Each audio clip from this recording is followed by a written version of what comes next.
taking place in the region, but what they have not yet done is really embark on serious reform. From 2003, when the reformers have asked for, and academics and professionals for, constitutional monarchy, they were jailed. So, as we have seen in other countries, if they do not communicate with the new, with the middle class, the educated middle class, and have dialogue with them, then we have seen that today there are more serious demands and that are dangerous and threatening for the survival of the regime. Okay, so they ignore those voices at their peril, I guess. Let's bring in back Khalid Al-Maina on the phone from Jeddah. Khalid, King Abdullah has been accused perhaps of misjudged bribery in an attempt to avoid unrest. He unveiled this $36 billion package of social reforms. Is that going to work, do you think? Well, I think any reform will work. I don't think so that at the press of a button you come up with that kind of plan. I heard from the sources, and often I'm not an advocate of anyone, but I would just like to point out one thing which was said regarding King Abdullah telling the Bahrainis if they don't take care of the Shia problem. I think the protests in Bahrain are mainly also non-sectarian. The Shia are 70% and they have valid points. But I would not like to focus this on the Shia Sunni thing because this is going to cause great division. Remember that 44% of Saddam's pilots and his top officers were Shias in the fight against Iran. They didn't go on the other side. I would think these are genuine aspirations by all people, no matter what sects or ideology they belong. People are seeing this the awakening in the Arab world. People would like to be others. I asked some young Saudis yesterday, what would you like to be? They say you would like to be the young of Singapore and Japan, and you would like to have a level playing field. Now, having said that, I don't want to narrow it into Shia or Sunni because it defeats the purpose. All right, well, let's bring in back Abdulaziz Al-Khamis.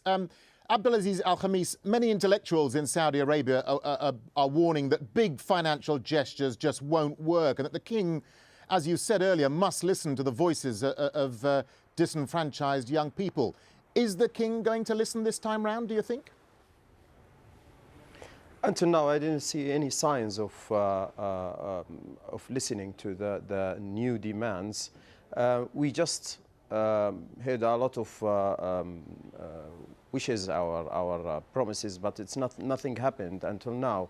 What we observe, really, we found the Saudi government using the old tools, the religious establishment, fatwas against demonstrations, our using forces in the Eastern Province and in Riyadh.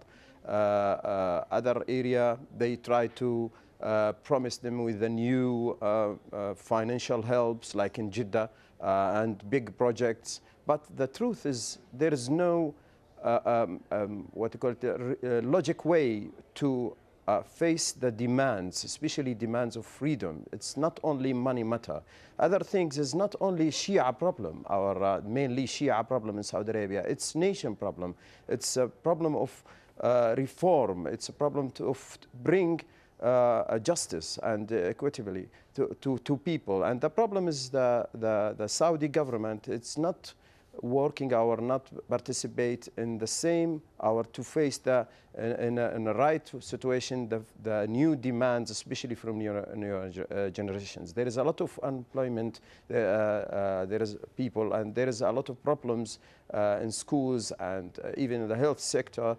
Even the king and his family, they go to have health operations outside the kingdom. The problem is it's a whole system need to change and to reform. Okay, Maya Mani, let me bring you back in here because Abdulaziz Al-Khamis raises a very interesting point. It's not just the issue of discontent among the Shia populace. I mean, there are two sides to this coin. The Shias say they've been sidelined as a minority, but very importantly, there are young Sunnis who also feel disenfranchised in the kingdom. Which of these do you think is the greater threat to the House of Saud? The Shia, and one thing that we have missed here is the importance of oil as Saudi Arabia sits on 1/5 of the known oil reserves in the world, and the only oil-rich area in the eastern province. The Shia there are a majority, and therefore they have been more, they feel this economic marginalization and discrimination more. Now, we have, I think, in all the movements that we have seen across the Arab countries or the revolutions, we think that they are more about the individual needs for dignity, and that the sectarian divisions, Sunni, Shia, or as we saw in Egypt, Christian or Muslim, really are secondary.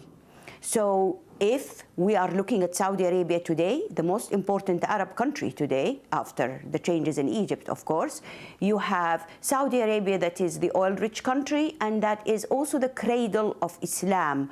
Mecca and Medina are in Saudi Arabia. And real reform will make a much better, a more modern system and more tolerance. Let's put that point, if we can, to Khalid Al-Maina in terms of where he thinks the political threat is coming from. Khalid Al-Maina in Jeddah, where do you see that threat coming from? I mean, is the House of Saud more worried about young Sunni discontent than the Shia who say that they've been sidelined politically? Where do you in Jeddah see that threat coming from? Well, I don't think so. As I said before, I mean, we're trying to sort of divide it into Shia and Sunni effort.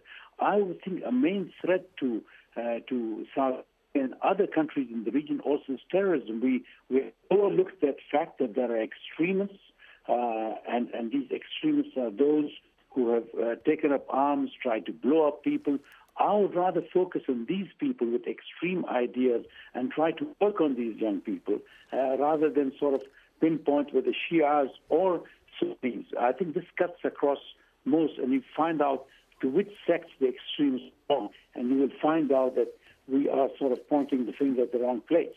AlJazeera Al-Khamis, Maya Yamani raised a very important point about the strategic importance of Saudi Arabia in all of this. I mean, it sits, as she said, on vast oil reserves. It's the cradle of Islam, and many say it's a counterbalance to Iran in the region. How will the US, President Obama, be looking in on things from Washington? How worried will Obama and the administration be at what they're seeing happen now in terms of the region, but also the key ally, their key ally in the region, Saudi Arabia? Before I answer this question, let me back to what my colleague, Mr. Khalid Al-Maina, talked about terrorism as the real threat to the Saudi Arabia. Terrorism came to the scene because the lack of freedom, and the young generation in Saudi Arabia, they find themselves between to be loyal to the government or to go to Al-Qaeda or Bin Laden theories. This is the problem, is the Saudis, the lack of freedom, the lack of the other